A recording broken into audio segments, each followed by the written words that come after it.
a todos los presentes en el Congreso. Hoy vamos a hablar acerca de lo que el tecnólogo debe saber para la adquisición de estudios de angiotomografía corporal. El objetivo de esta charla es dar a conocer todo el rol que debe tener en cuenta el tecnólogo durante la adquisición y qué complicación y limitación técnica tenemos durante cualquier estudio de angiotomografía. Vamos a empezar con una introducción, conceptos básicos, indicaciones y contraindicaciones. La definición de una angiotomografía es un diagnóstico rápido, no invasivo, entonces es elegido por excelencia por su rapidez en adquisición.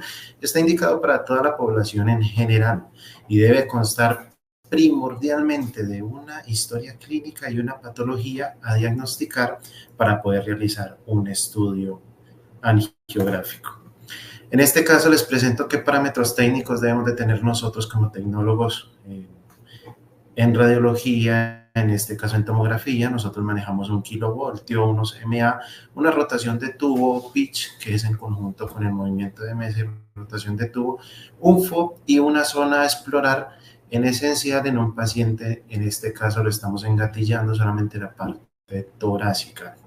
Entonces manejamos una serie de lineamientos técnicos para poder adquirir una imagen diagnóstica y que nos determina la calidad del estudio.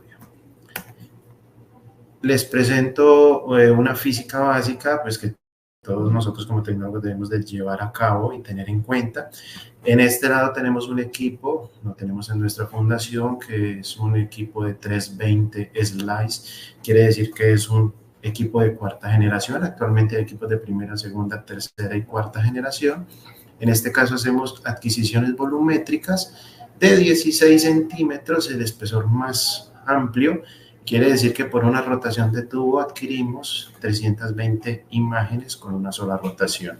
No olvidemos que todo depende de la física básica, que es la generación de rayos X, que es por medio de un electrón que va a mucha velocidad y al momento de impactar por una radiación de frenado generamos el 99% de calor o ultravioletas y solamente el 1% de rayos X. En esencial tenemos que tener en cuenta unos parámetros técnicos antes de intervenir a un paciente. Algunos medicamentos nos determinan si inyectar un medio de contraste o no, en este caso la metformina. A nivel internacional lo inhabilitan 48 horas antes o 48 horas después. Nosotros en nuestra institución lo inhabilitamos 24 horas antes y 24 horas después para evitar la acidosis láctica en un paciente. Según la Sociedad Española de Imagen Cardíaca nos indica que solamente el 0.3% por cada 1000 pacientes generan esa acidosis láctica por la infusión de medios de contraste yodados. Otra de los principios que tenemos que tener en cuenta es la disfunción tiroidea por exposición a medios de contraste yodado. Si algún momento el paciente tiene alguna mala función tiroidea y lo sometemos a una infusión muy elevada de medios de contraste yodado, pues podemos causar un hipertiroidismo, una producción de hormonas tiroideas muy elevada, lo cual pone en grave riesgo al paciente. O pues si inyectamos medio de contraste, también podemos obtener una falla en la producción de esa enzima peroxidasa tiroidea, lo cual desemboca en un hipotiroidismo. Y más adelante, una complicación más avanzada, pues es una tormenta tiroidea, que pues es lo que menos deseamos para un paciente, solamente por inyección de medios de contraste. Durante la inyección de medios de contraste tenemos diferentes inyectores, en este caso una simulación de un angio de aorta. Según estándares internacionales dicen, y la propia marca de medios de contraste nos indica, que solamente 1 cc por kilogramo de peso de paciente, máximo 2 cc por kilogramo de peso de paciente.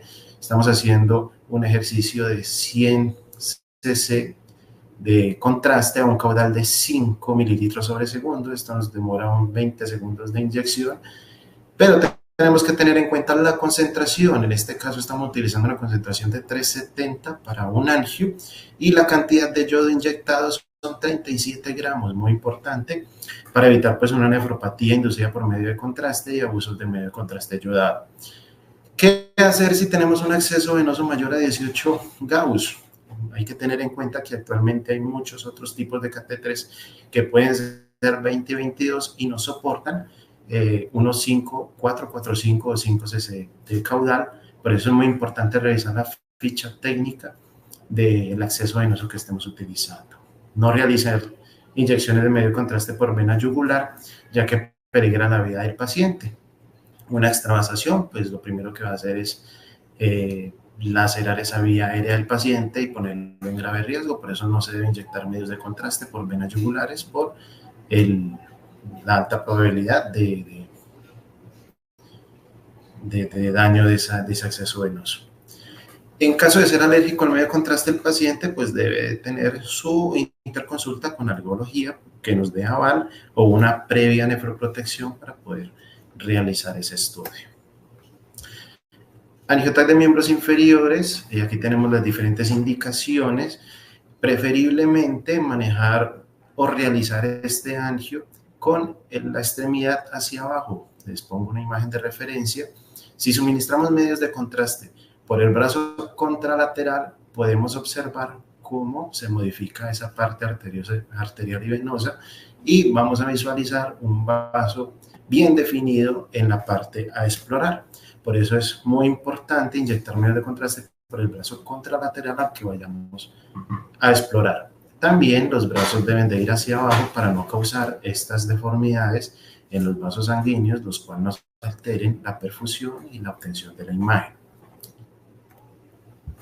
En el angiotac de miembros inferiores, nosotros como tecnólogos tenemos que tener en cuenta de que preferiblemente realizar en el escabio, limitar por encima de la bifurcación de las ilíacas comunes, unos 2 o 5 centímetros para no cortar esa bifurcación, que es bien importante, y hacer la adquisición hasta miembros inferiores, con el fin de poder visualizar hasta la falange más distal de la extremidad.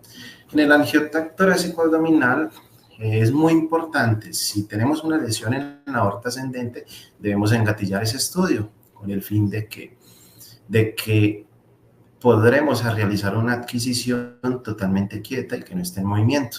Sabemos que el ciclo cardíaco de un paciente es en movimiento constantemente y solamente logramos visualizarlo quieto realizando un engatillado con una fase de inspiración y apnea, con el fin de que la respiración, la dinámica del movimiento pulmonar no nos mueva estas estructuras. Durante el engatillado o gating podemos ver dos imágenes de referencia, una sin engatillar, un paciente masculino de edad, podemos ver un doble borde de esa aorta ascendente, entonces nos dificulta la medición por parte del médico radiólogo para posterior diagnóstico de ese paciente, mientras que un estudio engatillado miramos pues cómo podemos visualizar ese vaso bien redondeado y dar con diagnóstico acertado. Muy importante la dinámica de inspiración y apnea del paciente. En el caso de que el paciente no nos colabore, pues ya se debe de tener una consulta, un acompañamiento de anestesiología para poder que se nos asegure esa dinámica de apnea para poder engatillar el estudio. Ese engatillado puede ser retrospectivo o prospectivo, dependiendo los tiempos de inyección del medio de contraste. En el angiotac torácico, pues tenemos principalmente por heridas de armas de fuego, cortopunzantes, coartaciones, malformaciones vasculares, sangrado activo de vasos torácicos y en especial si es la lesión en aorta ascendente, hay que engatillar el estudio por medio de un ECG para poder visualizar esa aorta muy quieta. La dinámica muy importante de inspiración y apnea. El angiotac pulmonar, para nosotros como tecnólogos a nivel internacional y nacional, es el estudio más complicado que pueda tener imágenes. ¿Por qué? Dependemos de la dinámica de respiración del paciente y una buena circulación del paciente. Solamente está indicado para tromboembolismo pulmonar. Solamente realizamos una adquisición arterial con una dinámica de respiración, de inspiración y apnea total para poder lograr ese pulmón bien quieto. Si el paciente respira, se nos daña el estudio del tromboembolismo pulmonar porque el pulmón va a quedar movido.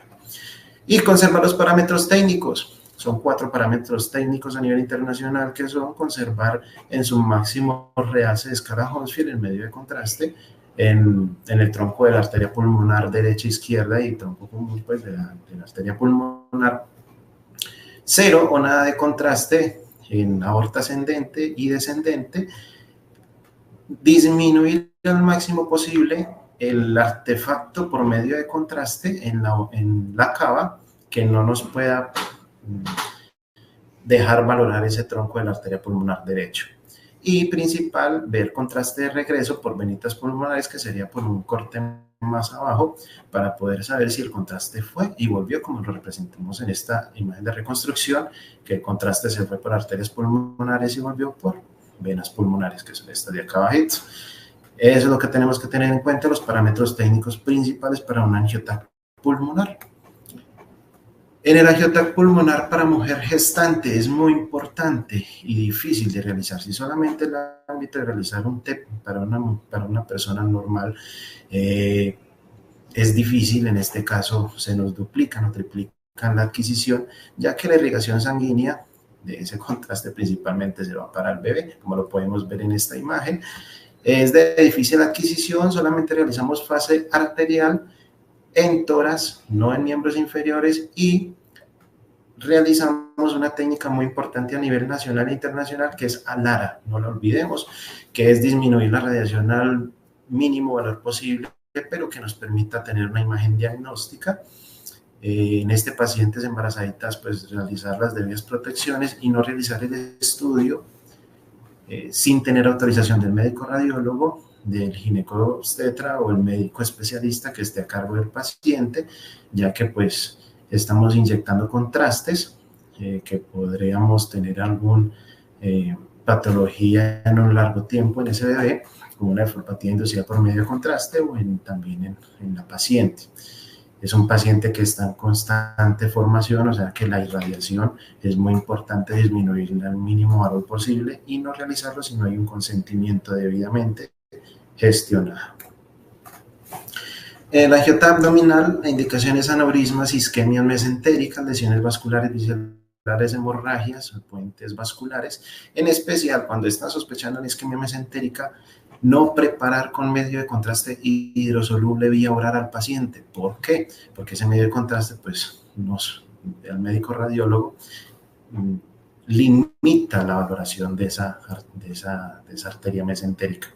Entonces es muy importante realizar las tres fases, simple, arterial y venosa, respetando los tiempos de infusión, puede ser con ROI en el inicio de la aorta abdominal, y pues es muy importante la dinámica de inspiración y apnea para que los órganos y estructuras circundantes no nos queden movidas. En el angioTAC de donante renal, muy importante respetar los tiempos de infusión del contraste, una fase simple, una fase arterial, una fase nefrográfica y una fase de eliminación. En la fase arterial es muy importante con el ROI censal 100 unidades Hounsfield o como lo tengan protocolizado en su respectivo en su respectiva área laboral para conservar una fase arterial. Valorar una posible reacción renal antes de realizar pues algún tipo de donación o recepción de algún órgano.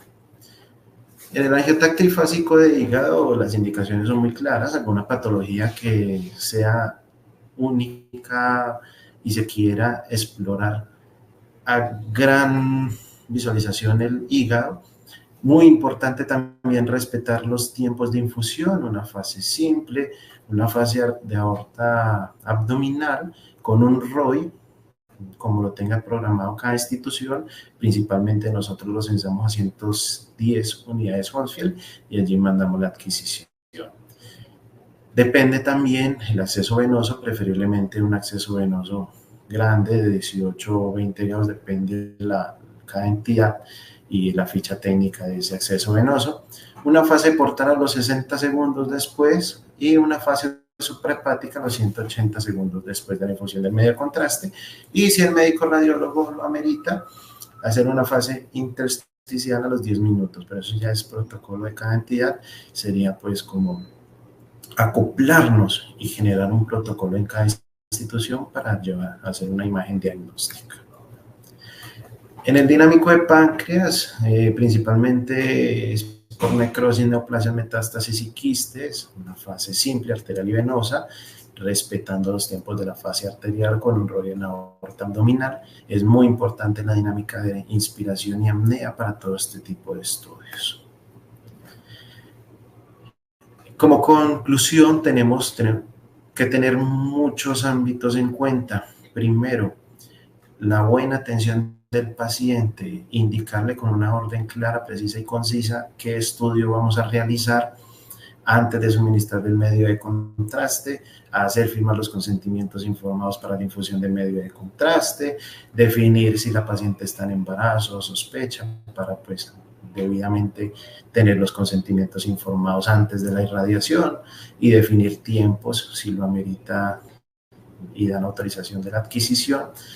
Y unas pautas principales a tener en cuenta: nunca ingresar ningún tipo de personal a un equipo el cual esta luz esté encendida.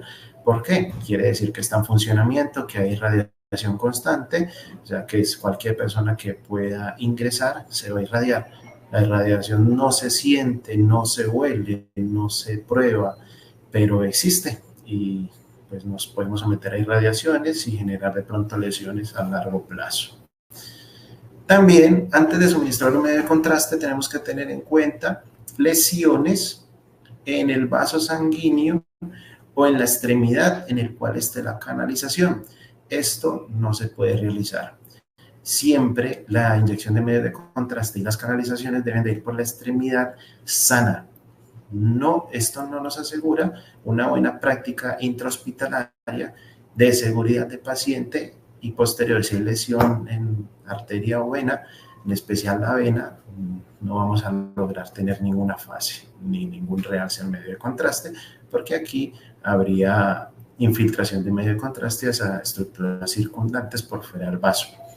No realizar un estudio con una debida anamnesis o una indicación médica con un diagnóstico. Nosotros como tecnólogos no podemos realizar un estudio porque sí.